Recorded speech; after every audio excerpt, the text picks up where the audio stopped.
Welcome to my YouTube channel miles and meals. ಈ ವಿಡಿಯೋದಲ್ಲಿ ನೀವು ಕಂಪ್ಲೀಟ್ ವರ್ಕಳ ಗೈಡ್ನ ನೋಡ್ಬೋದು. ಬ್ಯಾಂಗ್ಳೂರಿಂದ ವರ್ಕಳ ಸುಮಾರು 670 ಕಿಲೋಮೀಟರ್ಸ್ ಆಗುತ್ತೆ. ನೀವು ಬೈ ಏರ್ ಮೂಲಕನಾದರೂ ಹೋಗ್ಬೋದು, ಬೈ ಟ್ರೈನ್ ಮೂಲಕನಾದರೂ ಹೋಗ್ಬೋದು. ಏರ್ ಮೂಲಕ ಹೋಗೋದಾದರೆ ನಿಮಗೆ ಕೊಚ್ಚಿ ಏರ್ಪೋರ್ಟ್ ತುಂಬ ನಿಯರ್ ಆಗುತ್ತೆ. ಟ್ರೈನ್ ಹೋಗಬೇಕಾದ್ರೆ ನಿಮಗೆ ವರ್ಕಳದಲ್ಲೇ ರೈಲ್ವೆ ಸ್ಟೇಷನ್ ಇದೆ. ಈ ಟ್ರೈನ್ ರಾತ್ರಿ 8:10ಕ್ಕೆ ಬೆಂಗಳೂರಿಂದ ಹೊರಟ್ರೆ ನೀವು ನೆಕ್ಸ್ಟ್ ಡೇ ಮಾರ್ನಿಂಗ್ 11 o'clockಗೆ ವರ್ಕಳಕ್ಕೆ ರೀಚ್ ಆಗ್ತೀರಾ.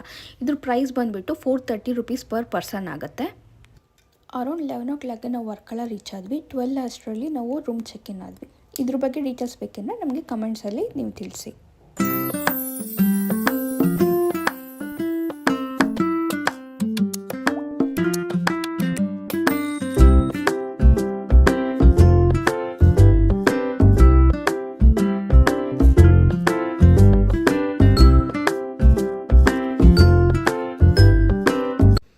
ಚೆಕ್ ಇನ್ ಆದಮೇಲೆ ಫ್ರೆಶ್ ಅಪ್ ಆಗಿ ನಾವು ನೆಕ್ಸ್ಟ್ ಹೊರಟಿದ್ದು ಜಟಾಯು ಅರ್ತ್ ಸೆಂಟರ್ಗೆ.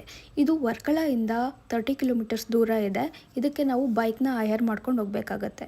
ಇಲ್ಲಿ ಜಟಾಯು ಅರ್ತ್ ಸೆಂಟರಲ್ಲಿ ನಿಮಗೆ ಫೀಸ್ ಬಂದುಬಿಟ್ಟು ಎಂಟ್ರೆನ್ಸ್ ಫೀಸ್ 250 rupees ಇರುತ್ತೆ, ಮತ್ತು ಕೇಬಲ್ ಕಾರ್ ಫೀಸ್ ಕೂಡ 250 ಇರುತ್ತೆ. ಟೋಟಲ್ 500 ಪರ್ ಪರ್ಸನ್ ಇರುತ್ತೆ. ಕೇಬಲ್ ಕಾರಲ್ಲಿ ಹೋಗೋದು ಎಕ್ಸ್ಪೀರಿಯೆನ್ಸ್ ತುಂಬ ಚೆನ್ನಾಗಿರುತ್ತೆ. ನಾವು ಫಸ್ಟ್ ಟೈಮ್ ಹೋಗಿದ್ದು. ಕೆಲವೊಂದು ಸತಿ ಭಯನೂ ಆಯಿತು, ಬಿಕಾಸ್ ಮೇಲ್ಗಡೆ ಹೋಗಿ ಒಂದು ಕಡೆ ನಿಲ್ಲಿಸ್ಬಿಟ್ಟಿದ್ರು. ಆಗ ನಮಗೆ ಸಖತ್ ಭಯನೂ ಆಯಿತು. ವ್ಯೂಸ್ ಮಾತ್ರ ತುಂಬ ಚೆನ್ನಾಗಿದೆ.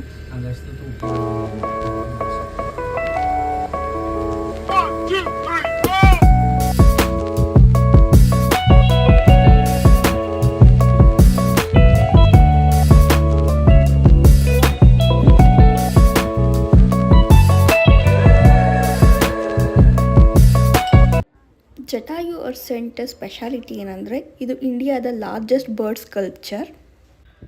ಇನ್ನು ರಾಮಾಯಣದ ಪ್ರಕಾರ ನೋಡೋದಾದರೆ ರಾವಣ ಸೀತೆಯನ್ನು ಕರ್ಕೊಂಡು ಹೋಗಬೇಕಾದ್ರೆ ಜಟಾಯು ಅಡ್ಡ ಹಾಕುತ್ತೆ.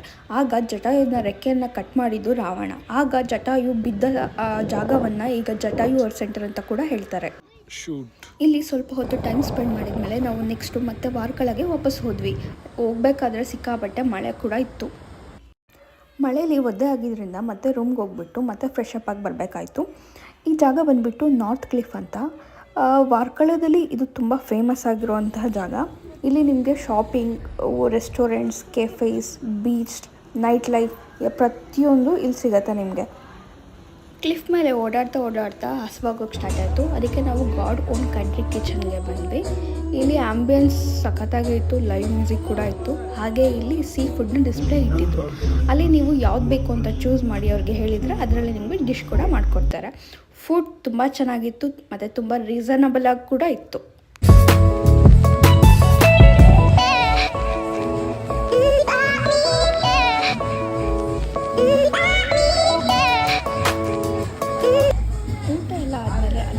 ವಾಕಿಂಗ್ ಹೋಗಿ ವೈಬ್ಸ್ನ ಎಂಜಾಯ್ ಮಾಡಿಕೊಂಡು ಇವತ್ತಿನ ಡೇನ ಮುಗಿಸಿದ್ವಿ. ನೆಕ್ಸ್ಟು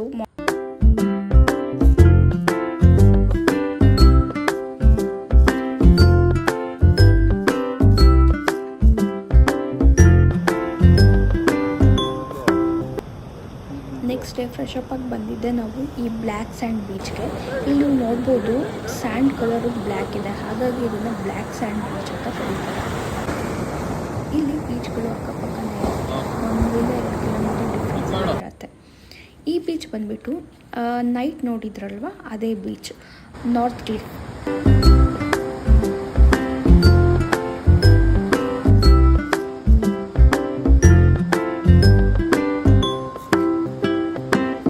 ಇಲ್ಲೇ ಸ್ವಲ್ಪ ಟೈಮ್ ಸ್ಪೆಂಡ್ ಮಾಡಿ ನಾವು ನಮ್ಮ ರೂಮ್ಗೆ ಹೊರಟ್ವಿ. ಬಿಕಾಸ್ ನೆಕ್ಸ್ಟ್ ಡೆಸ್ಟಿನೇಷನ್ಗೆ ಹೋಗಬೇಕಿತ್ತಲ್ವ, ಅದಕ್ಕೆ. ನೆಕ್ಸ್ಟ್ ಡೆಸ್ಟಿನೇಷನ್ ಯಾವುದು ಅಂತೇಳಿ ಗೆಸ್ ಮಾಡಿ ಕಮೆಂಟ್ ಮಾಡಿ. ಇದೇ ಥರ ವೀಡಿಯೋಸ್ಗೆ ಲೈಕ್ ಮಾಡಿ, ಶೇರ್ ಮಾಡಿ, ಸಬ್ಸ್ಕ್ರೈಬ್ ಮಾಡಿ.